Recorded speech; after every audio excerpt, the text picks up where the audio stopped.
বন্ধুরা, আশা করি তোমরা সবাই ভালো আছো। তোমার চ্যানেলে তোমাদের সবাইকে স্বাগতম। তো আজ আমি জিওগ্রাফি থেকে ঠিক 21টি প্রশ্ন, এমসিকিউ টাইপের প্রশ্ন তোমাদের সামনে শেয়ার করছি, প্রত্যেকটা প্রশ্ন। তো আশা রাখছি যে প্রশ্নগুলো সম্পর্কে তোমরা জানলে তোমাদের জ্ঞান ভাণ্ডারও একটু বাড়বে, আর তার সঙ্গে একটা মক টেস্ট হয়ে যাবে। অর্থাৎ তোমরা এই মুহূর্তে কেমন প্রিপারেশন নিয়েছো সেটাও একটা জানা হয়ে যাবে, কেমন প্রশ্ন তোমরা পারছো সেটাও কিন্তু বোঝা হয়ে যাবে। আর প্রত্যেকটা প্রশ্ন কিন্তু ইম্পর্টেন্ট, পরীক্ষাতে আসার মতো, এটুকু বলে রাখতে পারি। তো চলো আমরা সময় নষ্ট না করে সরাসরি আমরা মূল প্রশ্নপত্রে প্রবেশ করি, এবং আমি যথারীতি উত্তরগুলো তোমাদের সবসময় সঙ্গে সঙ্গে দিয়ে যাবো, কিন্তু সবসময় চেষ্টা করবে নিজেরা একটু ভেবে নেওয়ার যে এই উত্তরটা কি হতে পারে।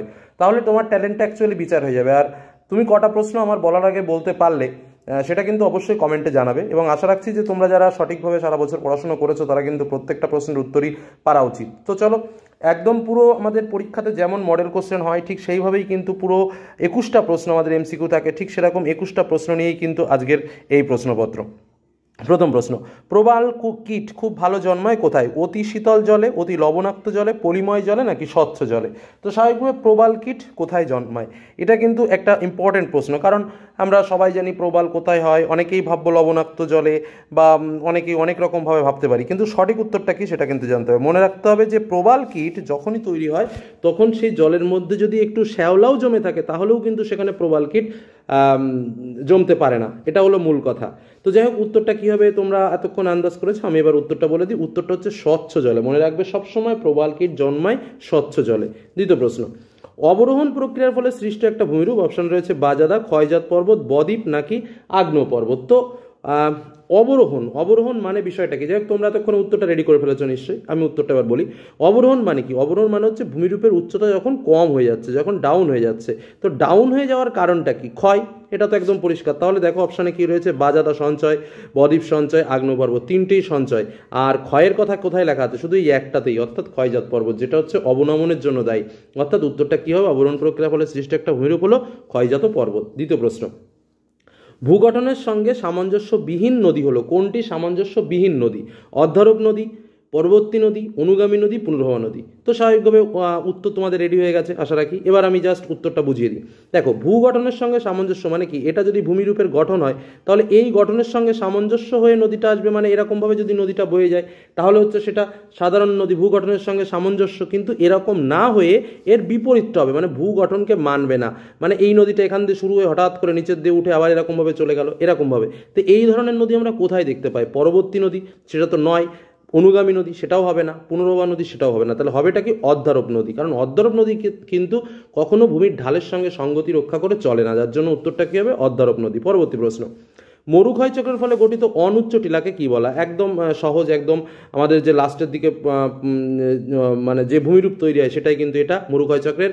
অপশনে রয়েছে মোরাডনক, ইনসেলবার্গ, স্পেডিমেন্ট, নাকি প্লায়া। তোর মধ্যে উত্তরটা কি হবে? উত্তরটা হচ্ছে একদম সহজ উত্তর। উত্তরটা হচ্ছে কি দাগ না? ইনসেলবার্স। মরু ক্ষয়চক্রের ক্ষয়চক্রের ফলে গঠিত অনুচ্চ টিলা হচ্ছে ইনসেলবার্স। ওকে, পরবর্তী চলে আসি। একটি ক্ষারধর্মী মাটির উদাহরণ হলো। ক্ষারধর্মী মানে কি? ক্ষারযুক্ত মাটি। অপশানে কি কি রয়েছে? ল্যাটেরাইট, পর্জল, সোলাঞ্চাক, নাকি পলিমাটি। তাহলে এর মধ্যে উত্তরটা কি হবে? এর উত্তরটা কিন্তু একদমই সহজ। ক্ষারধর্মী মানে ক্ষারকীয় মাটি। মানে ক্ষারকীয় মাটি কত? মানে কি? যার পিএইচ এর মান 7-এর বেশি। তো এখানে যে অপশান রয়েছে তার মধ্যে আমাদের উত্তর হচ্ছে সোলাঞ্চাক। কেন? কারণ তোমাদের দেখো আমি একটা সূত্র করেও বলেছিলাম যে অমল পুতুল খেলে। পুতুল মানে পর্জল, তুন্দ্রা, ল্যাটেরাইট, এই তিনটে মাটি হচ্ছে আমাদের অম্লধর্মী মাটি, বলেছিলাম আমি এই কথাটা। আর পলিমাটি স্বাভাবিকভাবে ওই লেভেলেই চলে যাবে। তো আর বাদ বাকি সমস্ত মাটি কিন্তু হচ্ছে ক্ষারধর্মী মাটি। তো যাই হোক, তার মধ্যে কি পড়ে? সোলাঞ্চাক। তাহলে ক্ষারধর্মী মাটি কোনটা হবে? উত্তরটা হচ্ছে সোলাঞ্চাক মাটি কিন্তু ক্ষারধর্মী মাটি, মনে থাকবে। চলো এবার চলে যাই তার পরবর্তী প্রশ্নে। গ্রেট শব্দটি প্রথম কে ব্যবহার করেন? অপশানে রয়েছে গিলবার্ট, সম্বলারি, ডেভিস, নাকি ডাটন।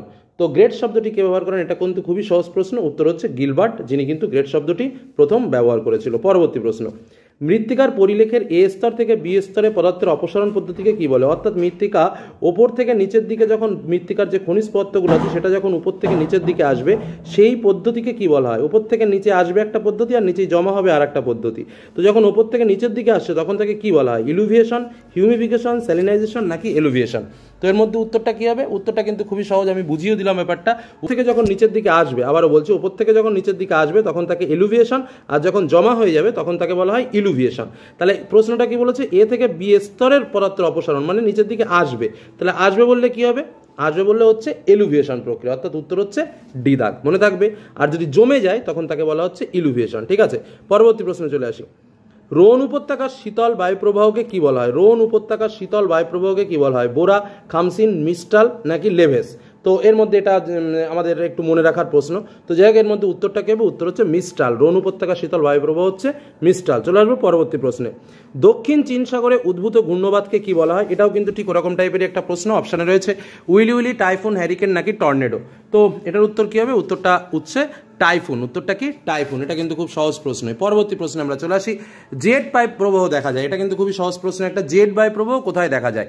ঊর্ধ্ব স্ট্র্যাটোস্ফিয়ারে, ঊর্ধ্ব ট্রপোস্ফিয়ারে, স্ট্র্যাটোপজে নাকি ঊর্ধ্ব মেসোস্ফিয়ারে? তো স্বাভাবিকভাবে আমরা জেট বায়ু প্রবাহ পড়েছি, তো আমরা কোথায় জানি যে না, ঊর্ধ্ব ট্রপোস্ফিয়ারে কিন্তু জেট বায়ু প্রবাহ দেখা যায়। অর্থাৎ উত্তরটা কি হবে? উত্তরটা হচ্ছে বি দাগ। চলে আসি পরবর্তী প্রশ্নে।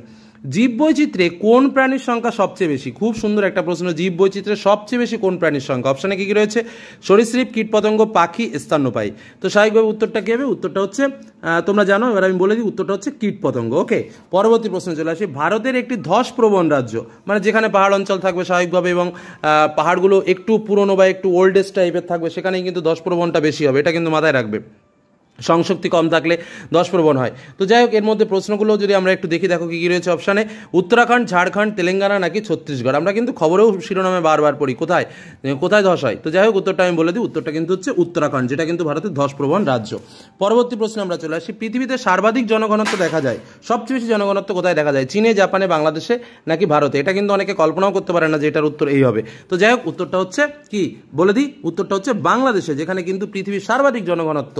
পরবর্তী প্রশ্ন। ব্যাপক কৃষি ব্যবস্থায় বাসন্তিক গমের চাষ হয় কোথায়? আর্জেন্টিনায়, কানাডায়, ভারতে নাকি অস্ট্রেলিয়ায়? ব্যাপক কৃষি ব্যবস্থায় বাসন্তিক গমের চাষ কোথায় হয়? তো উত্তরটা আমি শেয়ার করি। ব্যাপক কৃষি ব্যবস্থায় বাসন্তিক গম যেটা বলছে, সেই বাসন্তিক গমের চাষ কিন্তু হয় কানাডায়। মনে রাখবে, উত্তর হচ্ছে কানাডা। পরবর্তী প্রশ্ন। ছত্তিশগড়ের প্রধান লৌহ আকরিক উৎপাদক অঞ্চল কোনটি? এটা কিন্তু একটু জিকে টাইপের প্রশ্ন। নোয়ামুন্ডি, দাল্লিরাঝাড়া, গরুমহিষানি নাকি চিকমাগালুর? তো যাই হোক, কি বলছে? প্রধান লৌহ আকরিক উৎপাদক অঞ্চল, লৌহ আকরিক উৎপাদক অঞ্চল দল্লিরাঝাড়া। এটা কিন্তু মনে রাখবে, এটা কিন্তু ছত্তিশগড়ের সবচেয়ে বেশি লৌহ আকরিক উৎপন্ন হয় এখান থেকে। পরবর্তী প্রশ্নে আমরা চলে আসি। তৃতীয় স্তরভুক্ত ক্রিয়া কার্যকলাপ কোনটি? এখান থেকে শর্ট কোশ্চেন কিন্তু তোমরা পরীক্ষাতে পাবেই, যার জন্য প্রথম, দ্বিতীয়, তৃতীয়, চতুর্থ, পঞ্চম স্তরে কারা কারা যুক্ত সেই লিস্ট কিন্তু মনে রাখবে পরীক্ষাতে, ঠিক আছে? তো যাই হোক, এই যে প্রশ্নটা রয়েছে, দেখো, তৃতীয় স্তরে ভুক্ত কার্যকলাপ কৃষি, শিল্প, রেল পরিবহন নাকি পরিকল্পনা রূপায়ণ? আমি তোমাদের অনেকবারই বলেছি যে পরিবহন মানেই হচ্ছে তৃতীয় স্তর। তাহলে এখানে কি হবে? তো এখানে যে রেল পরিবহন রয়েছে, তাহলে আরো ভাবার দরকার নেই আমার। তাহলে উত্তরটা কি হচ্ছে? উত্তরটা হচ্ছে রেল পরিবহন। পরের কোশ্চেন। কার্যাবলীর ভিত্তিতে অমৃতসর শহরটি হলো, অমৃতসর কিসের শহর? বিখ্যাত সেই শহর যেখানে জালিয়ানওয়ালাবাগের হত্যাকাণ্ড হয়েছিল, আমরা জানি ইতিহাসে, যার জন্য রবীন্দ্রনাথ নাইট উপাধি ত্যাগ করেছিল। তো যাই হোক, আরও অনেক কিছু। তো সেই অমৃতসর শহর, এবং আরও একটা জিনিস তোমাদের বলে নিই, সেই যে স্বর্ণ মন্দির রয়েছে, সেটাও কিন্তু অমৃতসর শহরে রয়েছে। তো যাই হোক, কার্যাবলীর ভিত্তিতে অমৃতসর শহরটি কি? প্রশাসনিক, ধর্মীয়, প্রতিরক্ষামূলক নাকি বন্দর?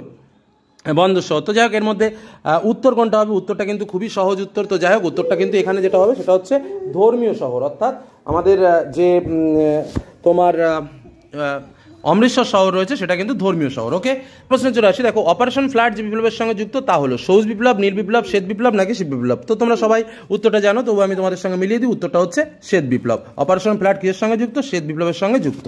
চলে আসবো পরবর্তী কোশ্চেন। কাঁচামালের ওজন ও উৎপাদিত পণ্যের ওজনের অনুপাতকে কি বলা হয়? শিল্পসূচক, দ্রব্যসূচক, মূল্যসূচক নাকি বাজার সূচক? তো এটা কিন্তু খুব ইম্পর্টেন্ট একটা প্রশ্ন, এবং বিগত অনেক বছর কিন্তু এই পরীক্ষাতে এই প্রশ্নটা এসেছে। তো যাই হোক, উত্তরটা কি হবে? উত্তরটা হচ্ছে দ্রব্যসূচক। চলে আসবো তার পরবর্তী প্রশ্ন। সারা বছর পাওয়া যায় এমন ফলের চাষকে কি বলে?